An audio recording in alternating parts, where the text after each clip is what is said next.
Olá galera, a nossa aula hoje vai ser sobre as plantas, tá? Então nós vamos dar início ao estudo da botânica, a parte da biologia que se preocupa em estudar os organismos vegetais. Pois bem, eu vou dividir essa nossa discussão em dois momentos. No primeiro momento, nós vamos tratar de analisar as características gerais, a importância que as plantas têm, a evolução das plantas e a sua classificação, tá? Então, é um tema bem pertinente à prova do Enem. Então, a prova do Enem sempre está abordando, tá, questões relacionadas à botânica.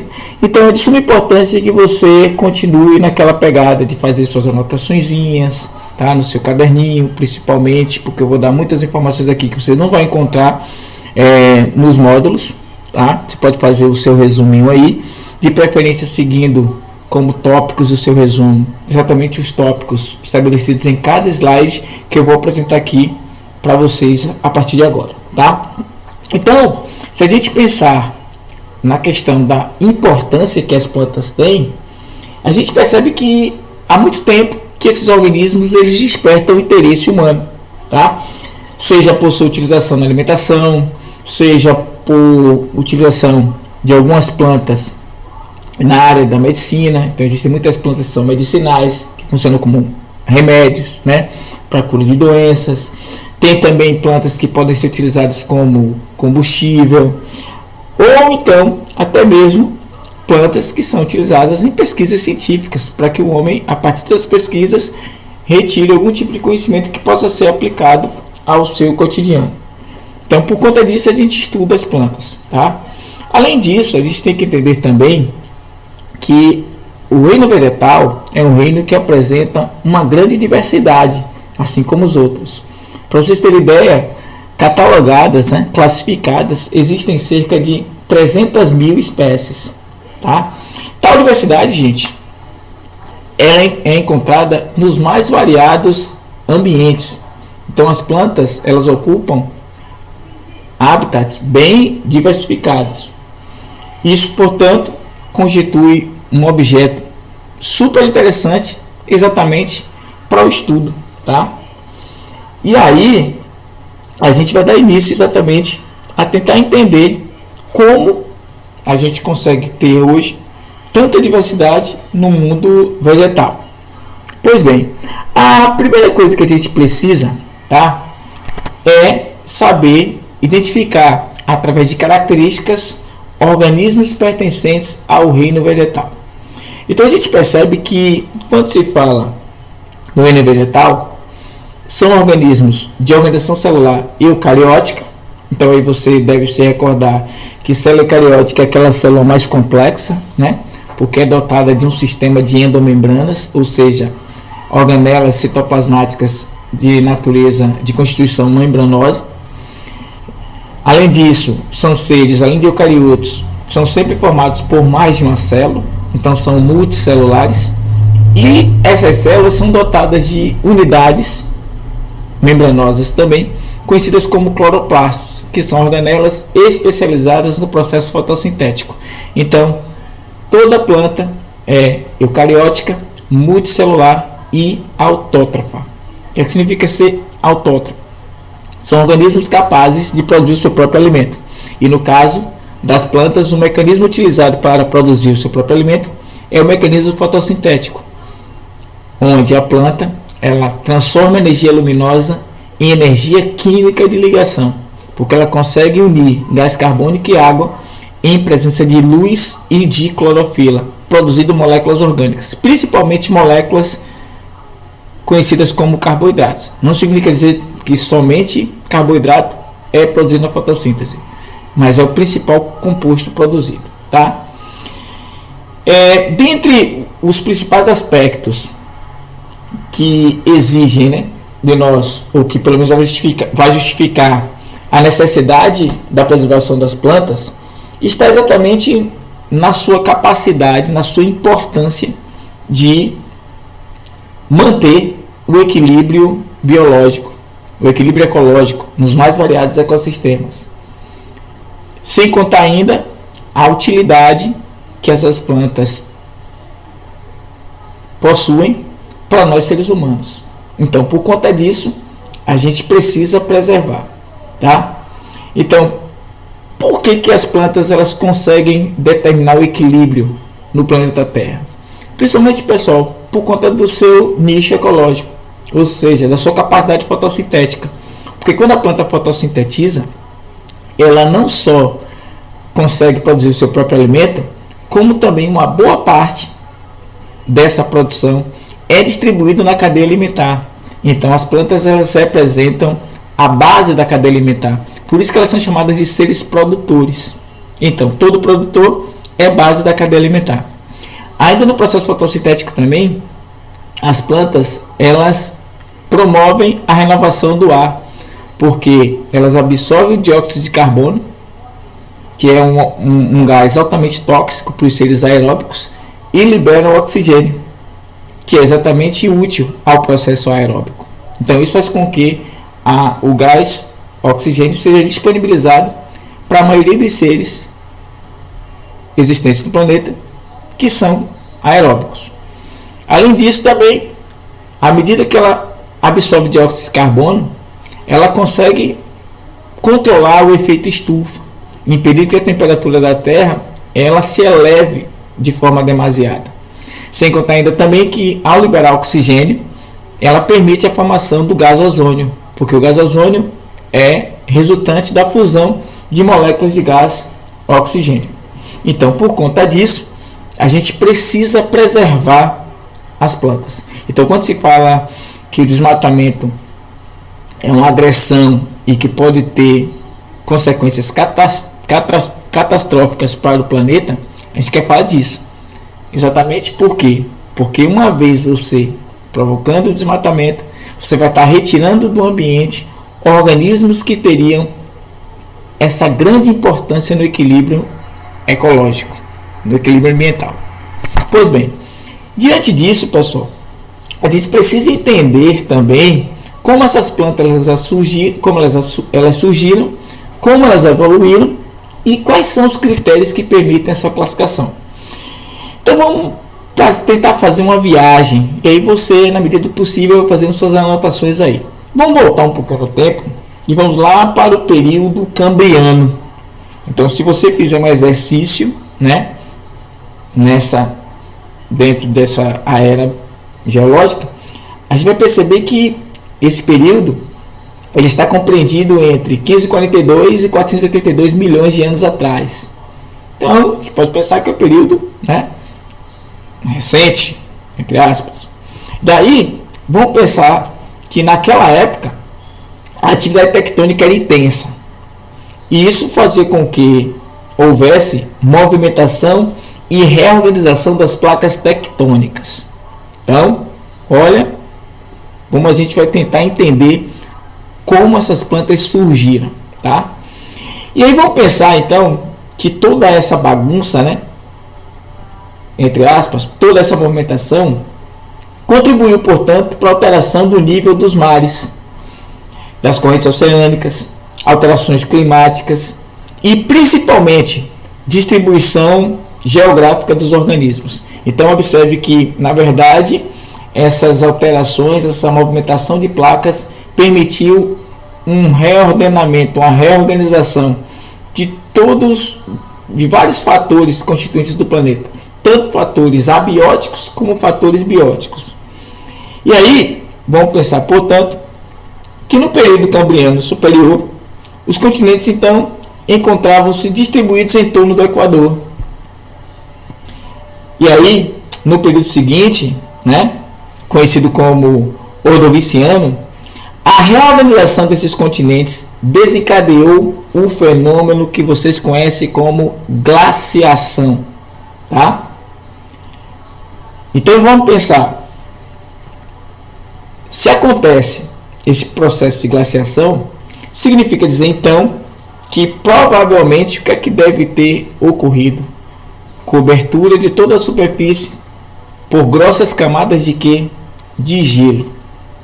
Então, a superfície, portanto, coberta de gelo, ela estendeu-se às áreas normalmente temperadas, tá? E aí, para as espécies que não tinham capacidade de emigrar, ou seja, de sair, certo? Ou então que não tinham características morfofisiológicas que permitissem a sua sobrevivência a essas novas condições, o aumento do gelo, então, acarretou um severo risco de extinção. Para vocês terem ideia, as camadas de gelo elas chegavam a ter 1 quilômetro de espessura e se estendiam dos polos até o Equador. Apenas regiões como regiões vulcânicas, certo? Mantiveram temperaturas elevadas e aí serviram provavelmente de refúgio, né, para as espécies sobreviventes, porque lá as temperaturas continuavam, portanto, altas. Então vamos pensar que esse período de glaciação, portanto, resultou, além de mudanças no comportamento, certo? Fez com que o volume dos oceanos diminuísse. E aí, essa diminuição do volume dos oceanos causou uma drástica redução na população desses ambientes. E aí, com essa mudança, a ocupação do ambiente terrestre agora tornou-se o que? Necessária. Então, é como se a gente fizesse aqui um exercício e entendesse que as condições do planeta foram forçando, portanto, como é que eu posso dizer? O direcionamento dos organismos do ambiente aquático para o ambiente terrestre, tá? Então, o processo evolutivo foi exatamente desencadeado nessa direção, da água para a terra. E obviamente que para que as populações que começaram a se encaminhar para o ambiente terrestre tivessem sucesso, obviamente então elas devem ter contado com o desenvolvimento de características morfológicas e reprodutivas que permitissem a elas esse sucesso. Então é muito importante a gente entender isso aí. Então vamos pensar que as plantas, tá? Elas tenham então se iniciado a partir de um grupo ancestral de algas. As algas pertencentes ao gênero Carófitas, tá? E essas algas, elas ficavam flutuando na superfície dos oceanos. E por que a gente pode entender que isso possa realmente ter acontecido? Porque a cladística, né? Ou seja, a filogenia, quem já tratou lá em taxonomia, ela consegue estabelecer um grau de parentesco entre as primeiras plantas terrestres, as briófitas, que eu estou passando aqui o mouse em cima, e essas algas. Nildo, mas me lembre aí como a cladística ela consegue estabelecer isso. Vamos relembrar. Quando eu falo em filogenia, a gente está falando de uma parte da classificação biológica que se preocupa em estabelecer relação de parentesco entre as espécies. E como é que esse parentesco é estabelecido? Baseado em análises bioquímicas. E o material utilizado como material comparativo é sempre material genético. Então, provavelmente, quando a gente vai observar DNA e RNA ribossômico de briófitas e de algas verdes ancestrais, existe uma grande semelhança nas sequências nucleotídicas dessas moléculas. Então, quanto mais semelhança houver entre essas sequências nucleotídicas, maior é o indício de parentesco entre esses grupos. Então, a cladística ou a filogenia comprovam essa possível origem das primeiras plantas terrestres, as briófitas, a partir de algas verdes ancestrais que viviam flutuando na água. Então é muito importante entender isso aí. Diante disso, pessoal, a gente percebe que com o passar do tempo foram surgindo outros grupos vegetais que conseguiam a cada vez mais, a cada momento, conquistar o ambiente de terra firme. Em seguida, vieram as pteridófitas, depois as gimnospermas e por último surgem as angiospermas. Então eu posso entender que numa escala evolutiva as angiospermas representam aquele grupo que definitivamente conquista um ambiente de terra firme. Ou seja, posso dizer que esse grupo aqui apresenta características muito mais complexas do que aquele primeiro grupo que começou a explorar a terra firme. Então é muito importante entender isso, tá? Então todas as plantas elas derivaram dessas algas ancestrais, mas a conquista do ambiente de terra firme foi acontecendo de uma forma gradativa. E como eu falei para vocês, para que essa conquista acontecesse, as plantas foram desenvolvendo características que foram cada vez mais possibilitando a essas plantas explorar ambientes de terra firme com características bem diferentes. Daí é importante que vocês entendam que tipo de aquisições foram essas. Então eu procurei listar cada aquisição, mas é importante que a gente discuta cada aquisição dessa. Então, para a planta ou para as plantas conquistarem o ambiente terrestre, desenvolveram aquisições que permitiram uma melhor obtenção, tá, de água e assim também como uma possibilidade de essas plantas em determinados momentos reservar água, guardar água. Aquisições que estão relacionadas à sustentação da planta, ao transporte de seivas e à reprodução dessas plantas. Então uma coisa é se reproduzir na água, outra coisa, por exemplo, é se reproduzir em terra firme. A gente vai discutir ponto a ponto aqui.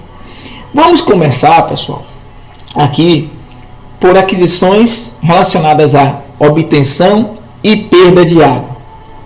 Bom, eu começo fazendo com que você imagine determinada situação. Olha só, um dos problemas enfrentados pelos vegetais no processo de adaptação da terra, tá, terra firme, foi exatamente como é que essa planta conseguia água. Porque uma coisa é você viver lá no meio aquoso, outra coisa é você vir para a terra firme e ter que extrair água do substrato onde você estivesse, né, fixado. No caso, se você fosse uma planta. Então, para isso, a planta então deve ter desenvolvido estruturas especializadas na absorção, certo? Dessa água. Concordam comigo? Então vamos lá. Então, as primeiras plantas, aquelas chamadas de briófitas, elas desenvolveram estruturas conhecidas como rizóides.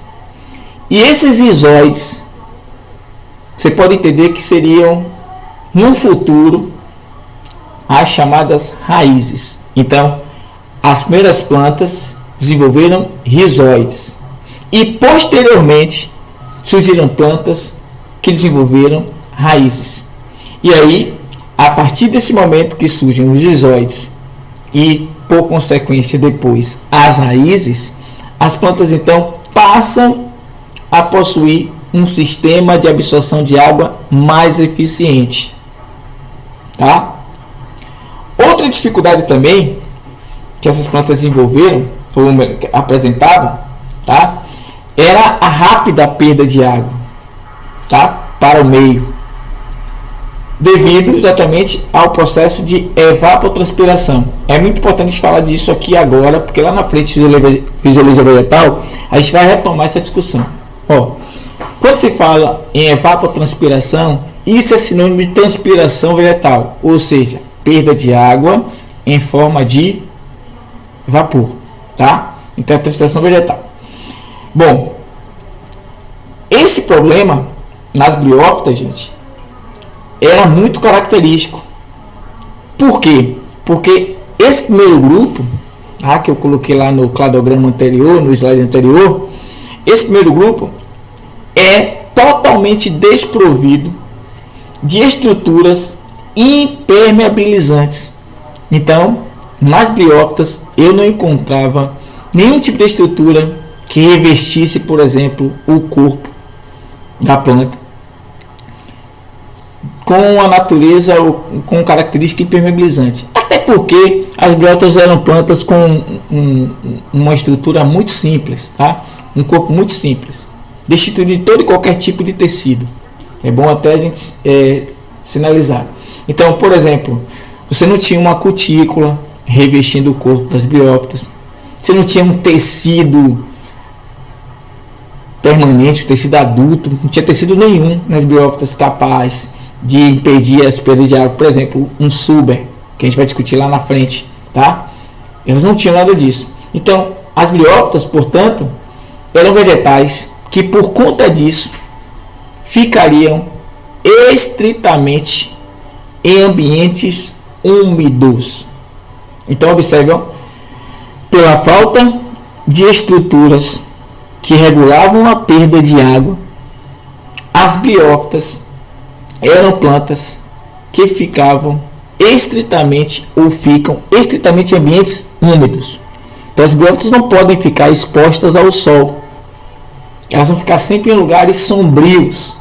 Porque se elas ficarem expostas ao sol, elas vão dessecar, elas vão desidratar rapidamente. E por que vão desidratar rapidamente? Porque elas não possuem nenhum tipo de estrutura que protejam ela em relação a essa perda de água, tá? Elas não têm estruturas impermeabilizantes. Então observe que você nunca pode comparar a capacidade de dispersão de uma angiosperma, por exemplo, com uma briófita. Porque as angiospermas já detêm diversas estruturas e, por conta disso, se espalham por todo e qualquer ambiente da Terra. Já as briófitas não, vão sempre ficar limitadas a ambientes úmidos, exatamente porque não tem essa estrutura. Então observe que, para que as plantas conseguissem avançar na terra firme, isso teve que mudar. Mas isso a gente vai discutir um pouquinho mais lá na frente. Outro ponto também importante é em relação à sustentação. As plantas, tá, adquiriram estruturas que permitiam a ela uma maior sustentação. E como surgiriam essas estruturas? A partir, obviamente, de formação de tecidos de sustentação, tá? E aí, esses tecidos, eles foram, à medida que foram sendo formados, eles foram apresentando uma característica muito importante. Eles começaram a apresentar células impregnadas de polissacarídeos, de carboidratos complexos, tá? Na parede celular. E também tinha uma outra substância impermeabilizante, a lignina. E o surgimento de tecidos lignificados, tecidos rígidos, permitiram à planta, então, uma melhor capacidade de sustentação. Sem contar ainda que a presença desses compostos nos tecidos ofereceram a ele, ou garantiram a esse tecido, maior rigidez, certo? Possibilitando então que a planta atingisse até um tamanho maior, tá? Verticalmente falando. E por conta disso, permitiu a planta também passar a ter uma posição ereta. E qual é a vantagem disso? Uma vez a posição ereta, essa planta exposta à luz, obviamente então só a parte aérea, que normalmente é formada por folhas, ficava com a maior possibilidade de desenvolver a sua principal atividade, que é a fotossíntese. Outra coisa também que garantiu a conquista do ambiente da Terra foi uma maior eficiência no transporte de seivas, né? As seivas vegetais, também conhecidas como seiva inorgânica, antigamente chamada de seiva bruta ou mineral, e a seiva orgânica, antigamente chamada de seiva elaborada, tá? Agora é muito comum nas provas aparecerem lá seiva inorgânica e seiva orgânica. Então não achem que a coisa mudou de figura, continuam sendo as mesmas substâncias. Uma que vem do solo, seiva inorgânica, água e sais minerais, e uma que é produzida nas folhas depois da fotossíntese, que é formada por água e produtos da fotossíntese, principalmente carboidratos. Então esse transporte de seiva ele se tornou mais eficiente. Por quê? Porque as plantas passaram a formar tecidos especializados no transporte. Que tecidos seriam esses? O xilema, que transporta seiva inorgânica, e o floema, que transporta seiva orgânica.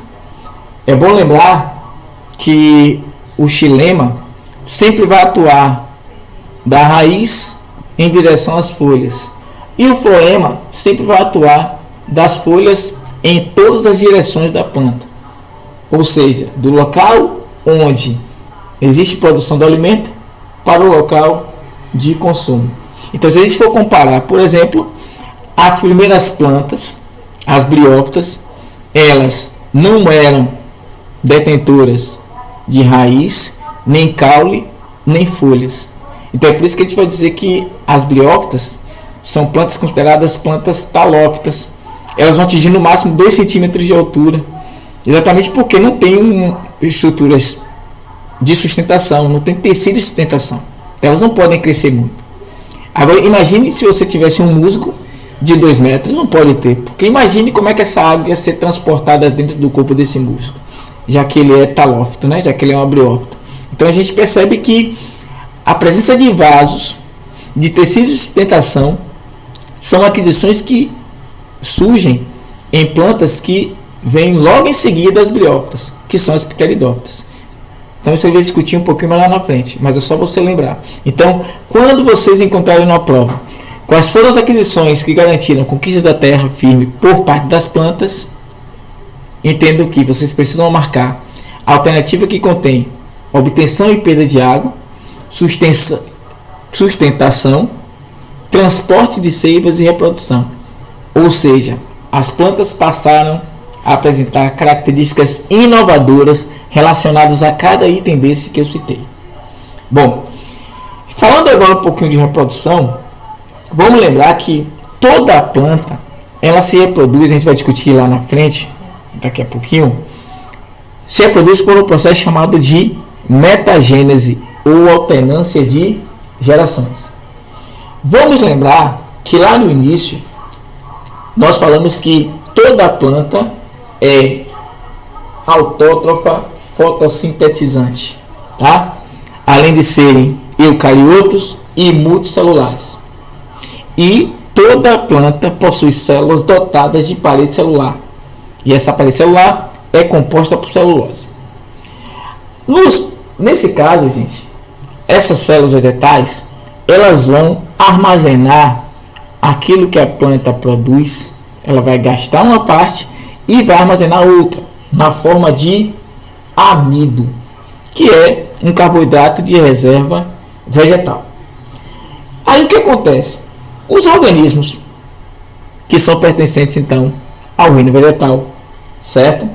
Eles apresentam embriões que são multicelulares. E esses embriões recebem o nome embriões de nutrição matotrófica. Não esqueçam disso. E aí, esses embriões, eles têm como características se desenvolverem, certo? Devido ao contínuo fluxo, certo? Sempre de nutrientes da planta mãe. E aí, é importante que a gente entenda o seguinte, que essa ocorrência de um embrião multicelular e matotrófico torna possível utilizar para as plantas o termo embriófitas, tá? Então, quando a gente fala em embriófitas, estou falando da própria planta. E aí, se a gente observar, isso começa a acontecer a partir das briófitas. Então, observe a diferença das plantas para os seus ancestrais é que as plantas elas são embriófitas, tá? Outro ponto importante também, além dessas características que eu citei para vocês, então essa questão de ser embriófita, isso você pode estabelecer para todo e qualquer grupo. Toda planta ela é embriófita, tá?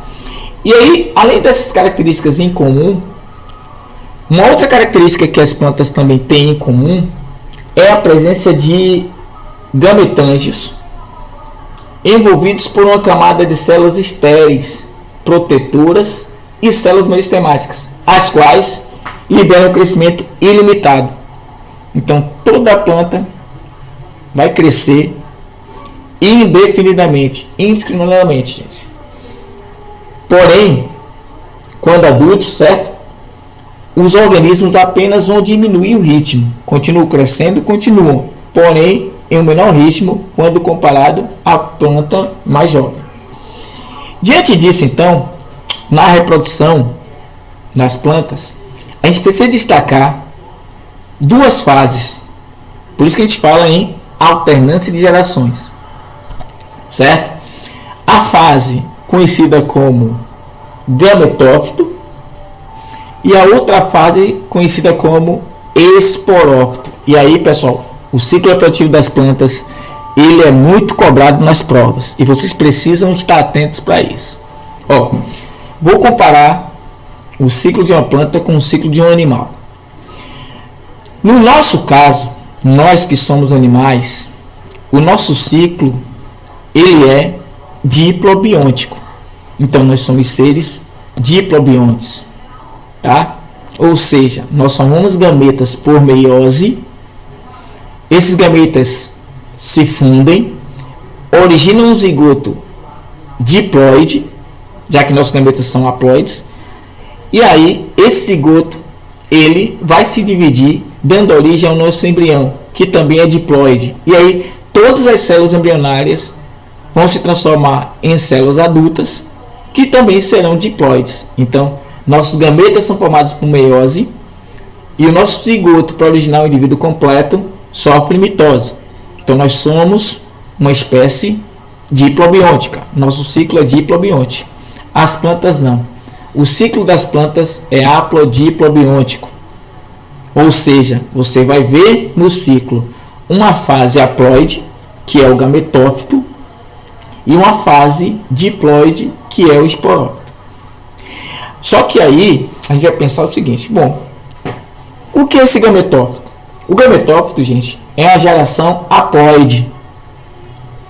Essa geração aqui, haploide, que é responsável pela produção de gametas. A gente vai ter uma aula aqui que vai falar só sobre reprodução. Aí eu vou explicar cada situação dessa, tá? Então, o gametófito é a fase do ciclo vegetal responsável pela produção de gametas. O esporófito é a geração diploide responsável pela produção de esporos. Aí eu vou chamar a atenção de vocês para a seguinte observação: o ancestral das plantas possuía a fase esporofítica dependente de nutrientes da fase gametofítica, sendo essa última geração, pessoal, duradoura, tá? Como observado até os dias atuais nas briófitas. Então é o seguinte: nas briófitas, essa fase gametofítica é a planta que você vê no ambiente.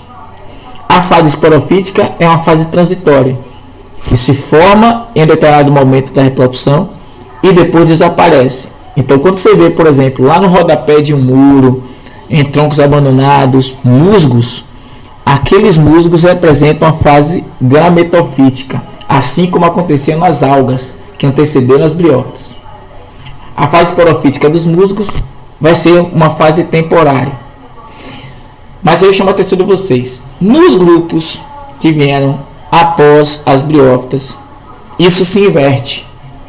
Quem passa a ser a fase transitória é o gametófito e quem passa a ser a fase definitiva é o esporófito. Então, se você pensar, por exemplo, bom, Nildo, se eu estiver fazendo uma questão que envolva ciclo reprodutivo de uma pteridófita, quem representa a fase esporofítica? A samambaia, a planta adulta. Quem é a fase gametofítica? A fase transitória, o prótalo. Nildo, se eu estiver analisando o ciclo reprodutivo de uma gimnosperma, Quem é a fase esporofítica? O pinheiro completo. Quem é a fase gametofítica? Aí você vai ver que vai se formar dentro do estróbilo. Aí você vai falar em grão de pólen, tá? E núcleos espermáticos. A gente vai falar lá na frente. Bom, Will, se eu estiver analisando o angiosperma, quem é a fase esporofítica? A mangueira que você está vendo no seu quintal. E a fase gametofítica está dentro da flor, que a gente vai discutir lá na frente. Então, ó, o único grupo que apresenta como fase gametofítica como fase duradoura a fase gametofítica são as briófitas, tá? E a fase transitória, esporófito, são as briófitas. Os demais grupos, a coisa se inverte. A gente vai entender qual foi a importância disso. Diante disso, pessoal, a gente precisa relacionar agora o que a prova vai pedir em termos de características reprodutivas para adaptação à vida terrestre. Lembra que está discutindo isso? Está discutindo aqui aquisições que garantiram a conquista da terra firme. E estamos exatamente nesse ponto aqui, falando de reprodução. Então, como características, a gente pode pensar o seguinte, que vamos voltar um pouquinho e a gente vai lá para o período carbonífero, tá? E aí o planeta torna-se mais seco. E aí, essa falta de água, obviamente, nessa escassez de água, acarretou, portanto, dificuldade, principalmente para as briófitas e pteridófitas, porque são plantas que dependem exclusivamente de água para o processo reprodutivo. Se não houver água, pessoal, nem briófitas nem pteridófitas conseguem se reproduzir. Porque lembrem, a gente vai falar também, mas eu vou logo adiantando aqui. Olha, quando a gente divide as plantas ou classifica as plantas, a gente então classifica em criptógamas e fanerógamas. Plantas criptógamas, briófitas e pteridófitas. Nildo, lembra aí, por que briófitas e pteridófitas são plantas criptógamas? Porque elas não apresentam estrutura reprodutora visível. Elas não possuem nem flores nem inflorescência. Se não tem flor nem inflorescência, então elas não sofrem polinização. O encontro dos gametas nesse grupo se dá através da água. Então é preciso ter água. Por isso que vão ser plantas que vão ficar restritas a ambientes úmidos. Agora, quando eu falo em gimnospermas e angiospermas, são fanerógamas, por quê? Porque elas apresentam um aparelho reprodutor visível. Então aí elas passam a sofrer um processo de polinização, que até se torna muito mais eficiente no último grupo, que são os angiospermas. Eu vou explicar por quê. Então, por conta disso, tá? Houve uma dificuldade da reprodução dos primeiros grupos de plantas quando o ambiente da Terra, portanto, se torna mais seco. E aí, galera, o que acontece é o seguinte: quem dominava o planeta em termos de plantas até essa época? Briófitas e pteridófitas eram as plantas dominantes, tá? Até então. Porém, a dependência de água delas por processo de reprodução foi, portanto, crucial. E aí, a seleção natural, nesse momento, favoreceu ao surgimento de um novo grupo. O primeiro grupo de fanerógamas, as gimnospermas, tá? E nesse caso, vamos discutir lá na frente, quem são os maiores representantes? Os pinheiros, os ciprestes, as sequoias, são todas gimnospermas. Devido então ao que? As diversas características reprodutivas que essas plantas passaram a apresentar. Primeira de todas, a condição de serem plantas fanerógamas. Só que eu devo entender o seguinte: Nildo, já tinham flores? Não. Tinham estruturas análogas às flores, os chamados estróbilos. E por que eu não posso chamar esses estróbilos de flores? Porque geralmente flores, pessoal, têm atrativos, liberam odor, tem um sabor adocicado, né? Podem apresentar uma cor bem atrativa para o agente polinizador. Os estróbilos não. Mas, quando eu falo análogo, desempenham a mesma função, que é exatamente a produção de grãos de pólen. E aí, quando surge o grão de pólen, dá a possibilidade, portanto, a essas plantas se tornarem independentes de água para o processo reprodutivo. Então, você pode dizer que o nadar dos gametas lá nas briófitas e pteridófitas foi substituído pela formação do tubo polínico a partir das gimnospermas. Anote isso aí porque isso é importante. O que é que torna as plantas dependentes de água? Formação do tubo polínico. E quando é que surge isso? A partir do primeiro grupo de fanerógamas conhecidas como gimnospermas. Tá? Além do grão de pólen, gente, né? Você tem também a possibilidade de uma maior diversidade, claro, guardando as proporções. Então, ó, maior diversidade em parte, porque quando você compara gimnosperma com angiosperma, você vai ver que as angiospermas dão show em relação à diversidade. Mas observe que esse processo de polinização permite então o contato de uma planta com outra, e aí possibilita, por exemplo, que esse grão de pólen ele seja carregado de um estróbilo para o outro. Agora, quem faz esse transporte? O vento. Então, essas plantas gimnospermas já começavam a sofrer polinização, só que a polinização era do tipo anemófila, ou seja, o vento. E aí, para que isso acontecesse, obviamente que o grão de pólen deveria ser bem leve, seco e dotado de estruturas que permitisse o grão de pólen flutuar. Então eles apresentavam o que a gente chama de sacos aéreos. É importante saber disso aí, tá? Para a gente fazer uma boa prova. Além disso, esse grupo também, tá, passou a ser espermatófito, ou seja, desenvolveu sementes.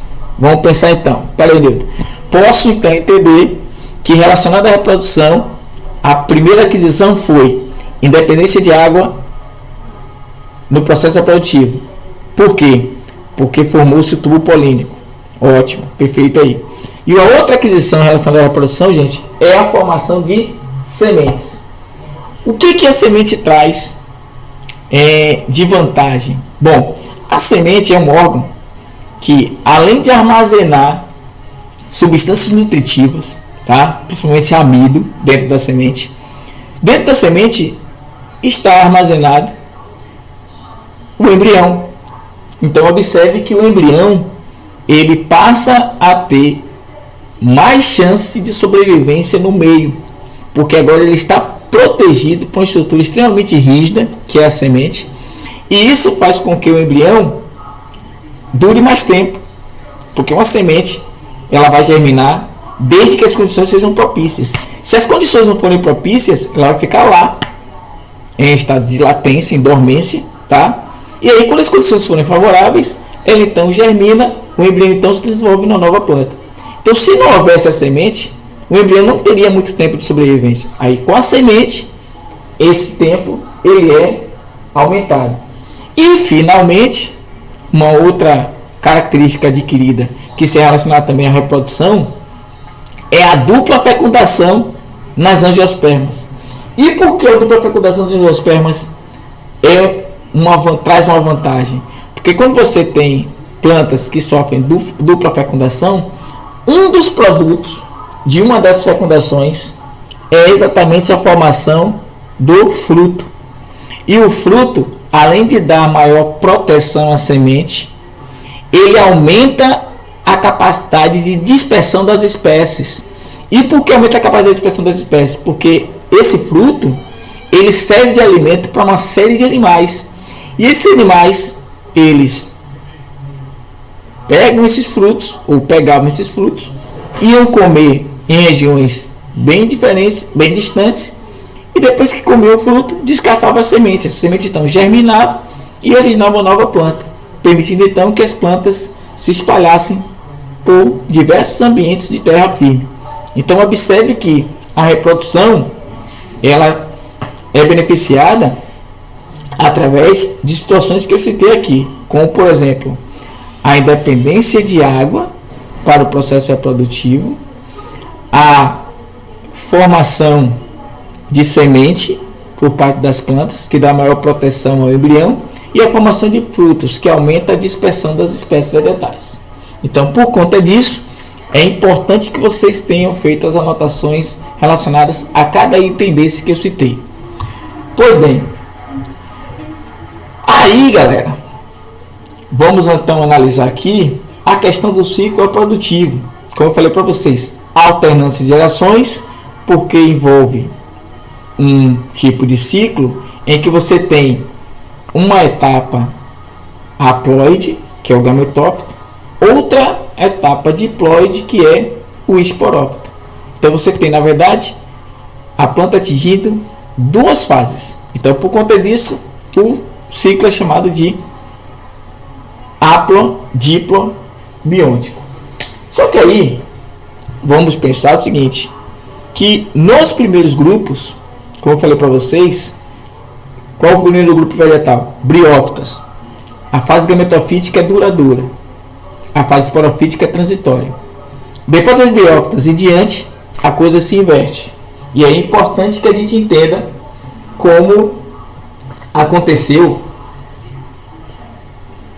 essa mudança. Pois bem, porque assim, o processo evolutivo das plantas, ele está associado, tá, também a uma série de mudanças que aconteceram exatamente nessas gerações. Então, vamos relembrar, tá? Os primeiros grupos, lembra? Fase gametofítica duradoura, fase esporofítica transitória. Que grupo é esse? Briófitas. E aí, atualmente, a gente percebe que nos grupos atuais, pteridófitas, gimnospermas e angiospermas, o esporófito passa a ser a fase permanente, certo? Passa a ser a fase permanente. E o gametófito passa a ser a fase transitória. E aí, é importante a gente saber caracterizar, tá? Porque as questões geralmente podem cobrar isso de vocês. Então, vamos voltar lá para as briófitas e entender que essas plantas, tá, com geração gametofítica dominante, apresentam rizoide, cauloide e filoide. E aí você faz o comparativo agora. Já os grupos com geração esporofítica duradoura são bem adaptados, né, ao ambiente de terra firme. E para isso eles possuem tecidos diferenciados. Então, é uma coisa interessante. As briófitas, por apresentar a fase gametofítica transitória, não tem tecidos verdadeiros, não tem células diferenciadas. Das pteridófitas em diante, pelo fato de passar a ter a geração esporofítica duradoura e a gametofítica transitória, passa a formar tecidos verdadeiros. Então, geralmente, questões podem trazer isso. Pode lhe perguntar, por exemplo, qual é a vantagem da fase esporofítica ser duradoura? Primeira vantagem, possibilidade de formar tecidos verdadeiros. Tranquilo? Não esqueça disso não. Aí, galera, é o seguinte, por que os gametófitos, eles conseguem produzir gametas? Porque ele tem um conjunto de células que vão constituir os seus gametângios. Se você então fosse fazer uma comparação, por favor, é uma comparação, viu, gente? Mas não vá entender ao pé da letra aquilo que eu vou falar. Se eu estivesse falando de um animal ia ter um conjunto de células que iam formar as suas glândulas sexuais, no caso, testículos e ovários. As plantas não têm gônadas sexuais, elas têm gametângios. E esses gametângios, eles são de dois tipos. Eles podem ser chamados de anterídeo, o gametângio masculino, anote aí, ou arquegônio, o gametângio feminino. No interior de cada gametângio desse, são produzidos, respectivamente, anterozoides no anterídeo e oosfera no arquegônio. Então eu posso entender que os anterozoides são gametas masculinos E a oosfera representa o gameta feminino. Ambos, gente, são produzidos por mitose. Outro ponto importante. Nas plantas, os gametas são obtidos por mitose. Nos animais, por meiose. Nas plantas, por mitose. Esses gametas, então, produzidos por mitose nas plantas, anterozoides e oosfera, se fundem e originam um zigoto. E é esse zigoto que vai se transformar na fase esporofítica, a fase diploide, que ao sofrer meiose originam esporos, reiniciando o ciclo. Então é muito importante isso. Então observe que existe pontos importantes aí. Reprodução das plantas, os gametas são obtidos por mitose e os esporos por meiose, tá? E é muito importante que a gente lá, quando estiver estudando cada grupo vegetal, consiga, portanto, identificar em cada grupo vegetal esses mecanismos, tá? Lembrando que, se eu estiver falando de uma briófita, fase gametofítica é a planta propriamente dita, a esporofítica é transitória. Nos demais grupos que vêm depois das briófitas, a fase esporofítica passa a ser a planta completa e a parte gametofítica passa a ser a transitória. Ok? Bom, e aí os grupos vegetais. Eu divido então em briófitas e pteridófitas, são plantas criptógamas. Gimnospermas e angiospermas são plantas fanerógamas. Na próxima aula eu vou falar para vocês sobre as características de cada grupo, características gerais e principalmente ciclo reprodutivo. Beleza, gente? Então deu para anotar direitinho aí. Qualquer coisa é só mandar um WhatsApp e tirar dúvida. Beleza? Então até a próxima. Tchau.